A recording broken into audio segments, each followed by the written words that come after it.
सरसों को फुला फुला के अंडा बना दिया जाएगा और सैंडल की ऊंचाई इसी तरह बढ़ती रही मैडम तो हर सैंडल के नीचे डंडा लगा दिया जाएगा।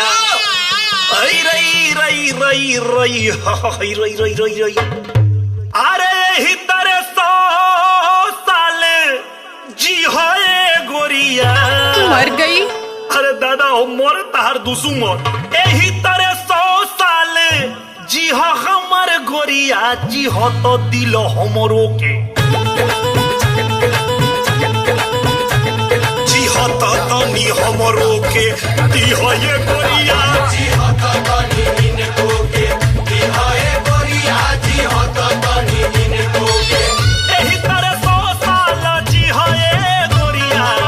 यही तरह 100 साल जी हो ये गोरिया जी हो तो तनी हमरो के जी हो तो तनी हमरो के दी हो ये गोरिया जी हो तो तनी इनको के दी हो ये गोरिया जी हो तो तनी इनको के।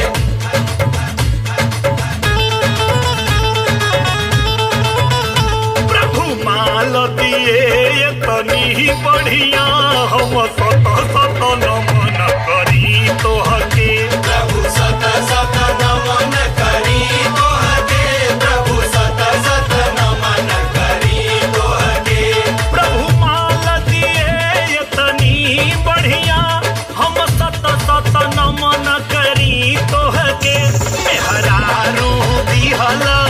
उर परी अब कुछऊ ना चाही हमके। आई रई रई रई रई हाय देखो अरे भेजलू है इनका के एक एक केहनी मार दे भेजलू है इनका के यदि एक एक केहनी मार दे तो साच कहतानी इनकर पीठ पर ले फाड़ दे तो सुई डोरा लेके इनकर सुई डोरा लेके इनकर सुई डोरा लेके फेर उसी हो ये हो गोरिया जी हो तो तनी हमरो के जी हो तो तनी हमरो के दी हो ये गोरिया जी हो तो तनी इनको के दी हो ये गोरिया जी हो तो तनी इनको के यही तरह 100 साल जी हो ये गोरिया यही तरह 100 साल जी हो ये गोरिया जी हो तो तनी हमरो के जी हो तो तनी हमरो के दी हो ये गोरिया जी हो तो तनी इनको के दी हो ये गोरिया जी हो तो तनी इनको के। गजब लीला की मीरा तूने गजब लीला की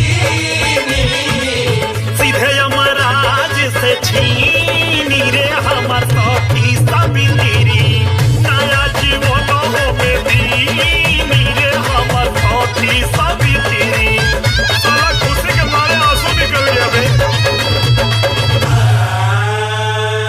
अपन जवानी को दिहलू हमारा नामे अपन जवानी को दिहलू हमारा नामे माँ कसम तोहरा के लेके चलबे अपना गाँवे गाँव की गृहस्थी में जी है गोरिया अरे गाँवे के मजा खूबे ली है गोरिया जी हो तो तनी हमरो के जी हो तो तनी हमरो के दी हो ये गोरिया जी हो तो तनी इनको के दी हो ये गोरिया जी हो तो तनी इनको के यही तरह 100 साल जी हो ये गोरिया यही तरह 100 साल जी हो ये गोरिया जी हो तो तनी हमरो के जी हो तो तनी हमरो के।